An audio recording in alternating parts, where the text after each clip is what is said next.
Bismillahirrahmanirrahiim. Kusoo dhawaada kanaalkeena Som Universe. Maanta waxaan barnaamijkeena kusoo qaadan doonaa muuqaal cajiib ah. Muuqaalkaasi oo ku saabsan wiil dhalinyaro ah oo si la yaab leh ugu soo muuqday barnaamijka loo yaqaano lagu soo bandhigo mawhibada dhalinyarada Carabta, kaasi oo ah barnaamij ay ku tijaabinayaan mawhibada ay u leeyihiin inay fanka ku biiraan dhalinyarada Carabta ah. Balse wiil u dhashay dalka Yaman ayaa barnaamijkii ka soo muuqday isagoona sita kitaabka Quraanka Kariimka ah. Markii uu masraxa istaagay waxa uu qaaday nashiido ka hadlaysa Quraanka oo kalimaadkeeda uu ka mid ahaa yaa xaafidul Quraan.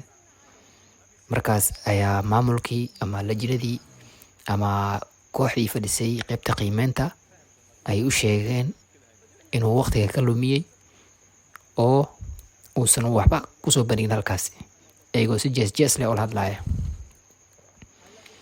Kadib waxaa dhacday in wiilkii yaraa uu u jawaabay iyagoo dhan isagoona ku yiri idinka ayaa ah kuwa waqtiga lumiyay, kuwa waqtiga khasaariyay, aniga maahan midka waqtiga idinka lumiyay.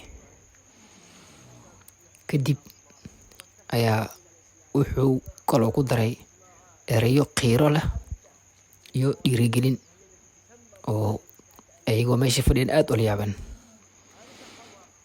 Markaas ayaa wuxuu raaciyay waxaad ka daba wareegeysaan heesooyinka oo aanan faa'iidada iyo waxba lahayn, kuwaasi oo dhalinyarada aad ku sheegaysaan inay leeyihiin mawhibo iyo mustaqbal.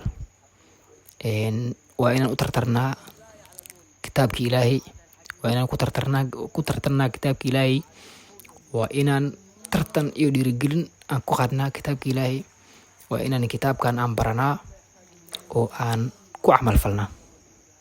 Laakiin idinka waxaad ka leexateen wadadii saxda ahayd, wadadii xaqa ahayd. Waxaad u leexateen wadada reer galbeedka ah iyo gaalada ah, dhaqamadoodii ayaad soo guuriseen, ayaad halkan noo keenteen. Mana ogidin in guusha iyo liibaanta u dambeyso ay tahay maalinta aakhiro iyo jannada. Markaas ayaa lajnadii barnaamijka joogtay iyagoo dhan qiirooday, isla markaasna hadalka wiilkan qalbiga ka taabtay, iyagoo isla markiiba sheegay inay iska dayn doonaan barnaamijkan. Wiilkan yarka ah wuxuu yiri maanta waad nooshihiin, fursadna waad haysatiin oo aad macaasidan ugu tagtaan, waa inaad ka faa'iidaystaan fursadaas. Gabadhii meesha fadhisay way ilmeysay, dadkii meeshii joogan way ilmeeyeen. Wuxuu yiri waxaan Ilaahay ka baryayaa inuu na wada waafajiyo dhammaanteena wanaagga iyo khayrka. Mawduucan intaas ayuu ku egyahay. Intaan mawduucan mid lamid ah la kulmi doono. Wassalaamu calaykum waraxmatullaahi wabarakaatuh.